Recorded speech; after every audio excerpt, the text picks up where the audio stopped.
So now that we've looked at how you can purchase vehicles and how the vehicle selection looks, let's go ahead and get into a race quickly. Now I'm going to do a race with two different types of vehicles. First, I'm going to do a race with the, what's it called? The standard vehicles, which are the imported from Gran Turismo 4 vehicles. Now, much like Gran Turismo 4, you have your four basic options. You have start, driving options, settings, and exit. So we're going to take a look at the driving options. The way I have it set up is manual transmission, comfort soft front tires, same with the rear, driving line off, traction off, skid recovery off, active steering off, active stability management off, and ABS at 1. The other option, which is settings, basically just shows you how you can set up the car with the different components you have installed. I have nothing installed, so I can't change anything. Shows you basically max power and torque, and then current performance. Or figures, at least. Just more information about your car, and the clock's up in the corner and whatnot. So let's go ahead and start. We'll take a look at how driving with a standard modeled vehicle looks. As you can see, that's a very high-res, low-poly vehicle. Now, the views that you get with, excuse me, the views you get with these low, visually pleasing cars is same ones from Gran Turismo 4. Interior on the roof view and exterior. This fucking asshole in the yellow car there just spun me. Oh, an old GTI. So, a little bit disappointing again that you don't exactly get PlayStation 3 type graphics other than the environments and certain cars. Like I said, just to reiterate, this may change down the line.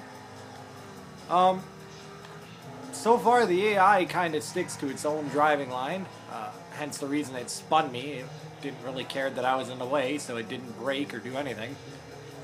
So that's kind of disappointing. Let's take a look here. They don't really try to block from overtaking. Oh, this is that yellow car, isn't it?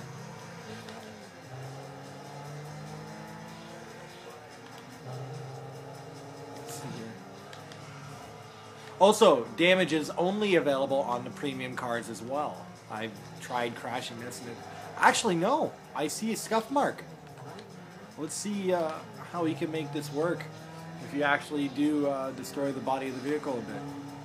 I assumed it was only on the better versions. Let's see.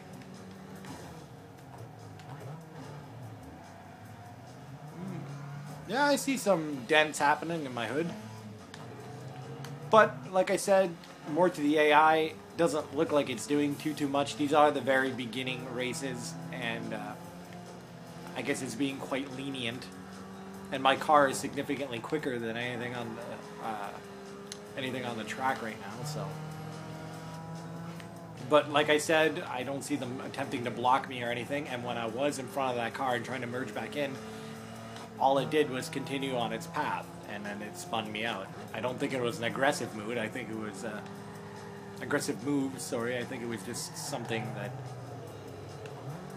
was just gonna happen because it didn't plan on moving. The frame rate and everything is constant 60 FPS, but that's a console. You know, wouldn't expect frame dips from Gran Turismo. They even made the PSP version run at 60 FPS, so performance isn't an issue.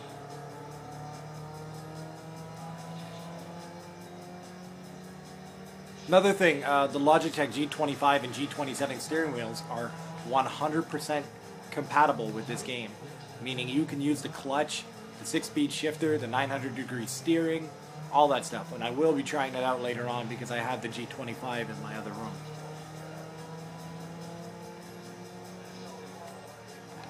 Cycle through the views again. So far, the game for me is a prettier Gran Turismo 4. Mostly because I haven't gotten a premium vehicle yet. But I'm gonna hold off my 100% opinion until the release date and the following week, just to see if Polyphony Digital releases any kind of updates. As you can see, my car is oh, I wasn't even paying attention. Scraped up quite a bit in the front, little dents here and there. It's obviously not the damage that you get in Forza, but that's not what this game is about. It's not an arcade racer, it's a simulation racer. You can argue that Forza is a simulation racer too. I find it is far more user-friendly, and to be honest, you can have a lot more fun in Forza than you can on this, because it's very easy to fuck up a drift or anything like that in Gran Turismo, whereas in Forza it's super, super easy to play, and because it's so easy, it's fun. And because I wasn't trying there, I came in second. So let's go ahead and I'll have to redo that.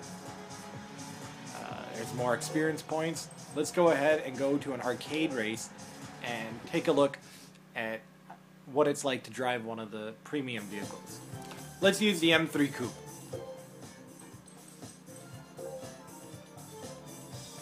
And we're going to shut off traction control, manual, number of laps. And let's go ahead and get into it. Now I'm also going to go over some of the really neat features that the premium vehicles have, such as headlights, high beam, low beams, windshield wipers, horns, a lot of extra little neat features that are put into it, and during the different types of weather effects they make a big difference. Plus, I don't know if I mentioned this before, but the game has a real life day-night cycle. You can start a race in the daytime and end up finishing it at night with your lights on, possibly even in the rain. So let's go ahead and start this up. I still have no idea how to turn the fucking music off during the game and during the replay, so bear with me.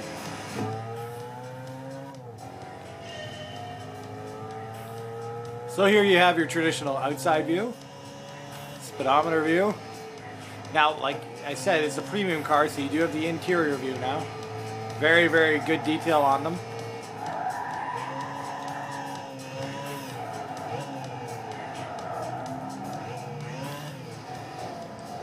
You have your hood view, and then the other exterior view.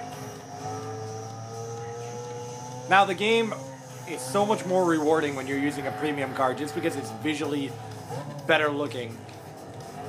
Cars handle the same, but it's a nicer thing to look at than the traditional Gran Turismo 4 cars, because then you just feel like you're playing Gran Turismo 4 again, with better lighting effects, really. I'm going to focus and see if I can do well at this. Quickly, I'll show you the high beam settings. Here you can turn, just flick your lights on and off, as you can see, and then you push down on the D-pad. Actually, this should hold them on. Right now they're both doing the same thing. This bottom one will turn on the, or clicking the thumb button, we'll do this. Turn your windscreen wipers on, as you can see, for when it rains. And you can't hear the horn because of the speed the car is going, but the horn's there too. The illusion of speed is really good in this. When cars pass at this kind of speed, it's convincing that they're going 290 kilometers an hour.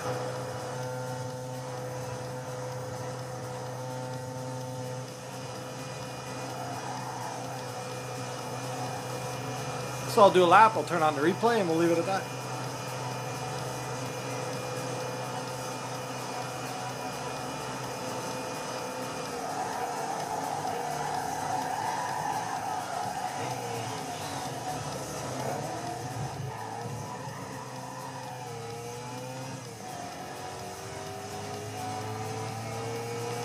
Another quick thing to show you is you can change the view angle inside the car. So you can go from zoom.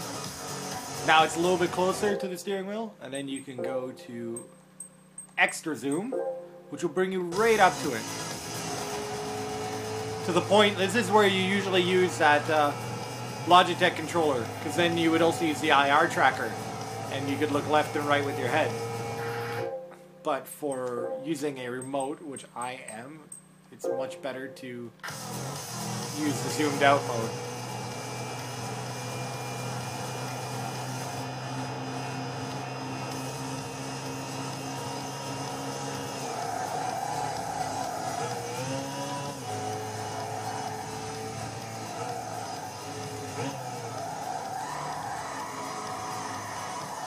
Okay.